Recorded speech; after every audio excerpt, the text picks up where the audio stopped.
Aujourd'hui, on parle d'économie. Alors, on va aborder le chapitre de première STMG qui concerne l'utilisation du revenu des ménages. Alors, il s'agit du thème 3, c'est-à-dire comment les ménages décident-ils d'affecter leurs revenus. Et en termes de notions, nous allons voir les déterminants de l'épargne, de la consommation, la propension à consommer, le taux d'épargne, le patrimoine, l'indice des prix à la consommation, la notion de panier de biens, l'évolution à long terme du pouvoir d'achat, la composition des dépenses des ménages, les coefficients budgétaires et les prix relatifs comparés. Alors, le partage du revenu entre consommation et épargne. Donc, les revenus disponibles des ménages sont utilisés pour consommer ou épargner. La consommation, ça désigne les opérations économiques par lesquelles les ménages achètent des biens et des services pour satisfaire leurs besoins. Et l'épargne, c'est la part du revenu qui n'est pas consacrée à la consommation.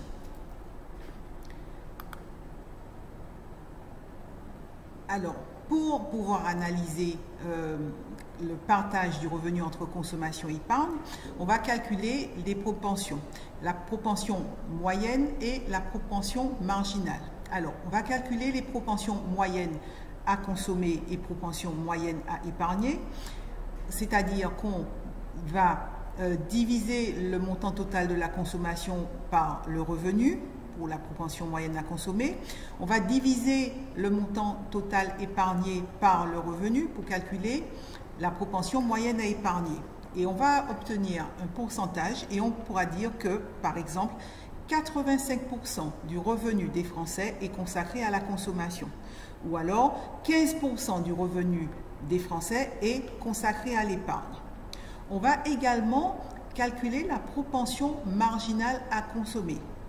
C'est-à-dire, on va essayer d'évaluer quand le revenu augmente, la part de l'augmentation du revenu qui sera consacrée à la consommation.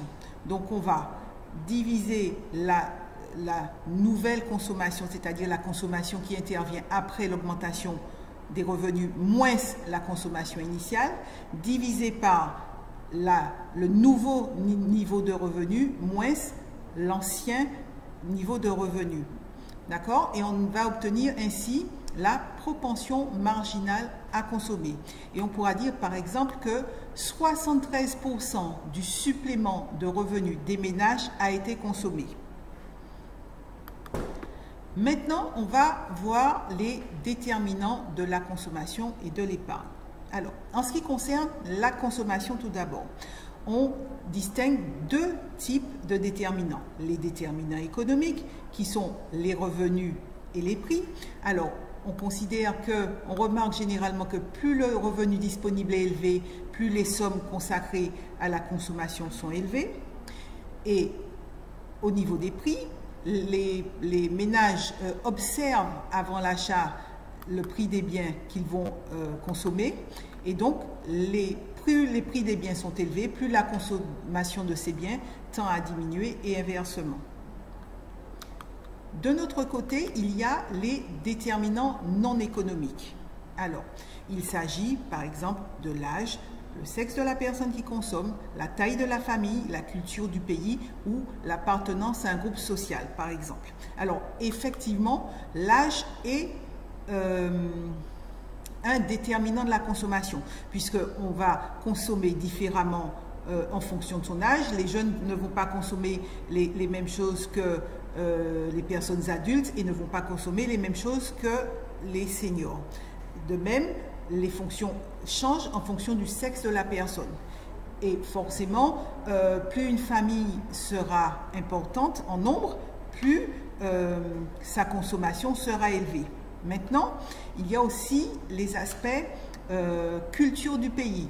Donc, la culture du pays peut influencer la consommation des ménages, puisque les habitudes de consommation diffèrent d'un pays à un autre. On va parler, par exemple, des petits déjeuners qui seront plus sucrés dans certains pays et plus salés dans d'autres pays, etc. De plus, il ne faut pas oublier que la consommation permet de montrer son appartenance à un groupe social, c'est-à-dire à un groupe d'individus présentant des similitudes en matière de revenus, de pratiques culturelles, politiques, etc. Ainsi, la consommation peut conduire à un effet d'imitation où des individus cherchent à copier les usages, les modes de consommation de catégories sociales supérieures. Et donc, ça, c'est quand même un élément de poids qui détermine la consommation. Maintenant, on va parler des déterminants de l'épargne.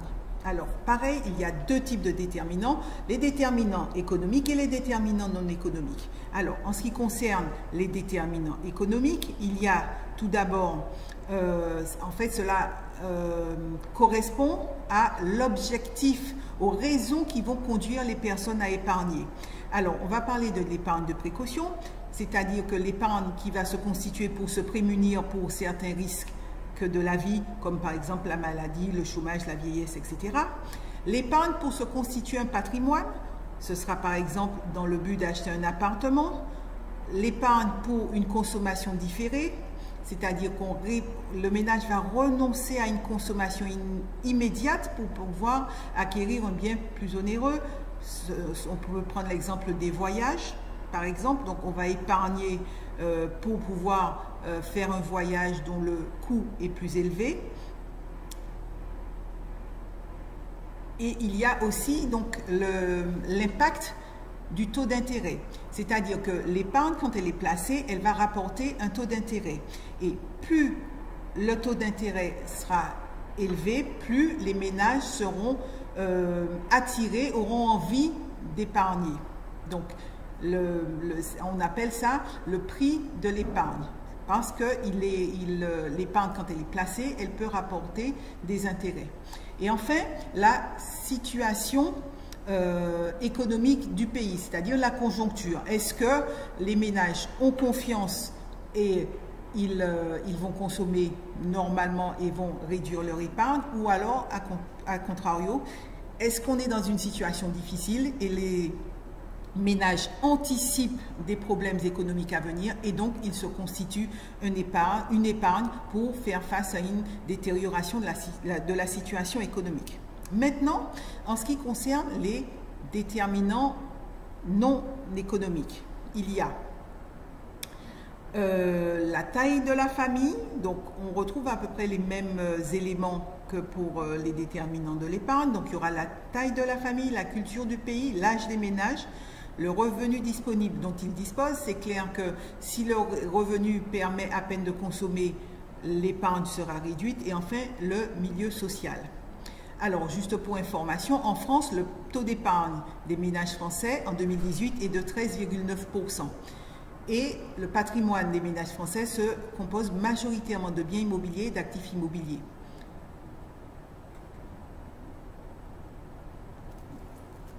Voilà. Alors, maintenant, on va voir comment évolue le pouvoir d'achat des ménages. Alors, le pouvoir d'achat, ça correspond à la quantité de biens et services qu'un individu peut consommer avec l'argent dont il dispose. De ce fait, il y a deux grands éléments qui influencent, qui impactent le pouvoir d'achat. C'est tout d'abord le niveau des prix, c'est ce qu'on appelle également inflation, qui est mesuré par l'indice des prix à la consommation, et le revenu disponible des ménages. Si les prix augmentent dans un contexte de stabilité des salaires, le pouvoir d'achat va diminuer. Si au contraire, il y a une hausse des revenus, et si cette hausse des revenus est supérieure à l'augmentation des prix, le pouvoir d'achat des ménages va augmenter.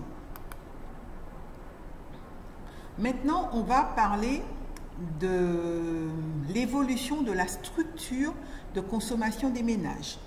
Alors, la structure de consommation des ménages, ça représente la répartition des dépenses de l'ensemble des ménages. Et en fait, il est intéressant d'analyser cette structure parce qu'on va constater qu'avec le temps, les types de biens consommés et la quantité de biens varie en fonction du type de bien, en fonction de l'âge.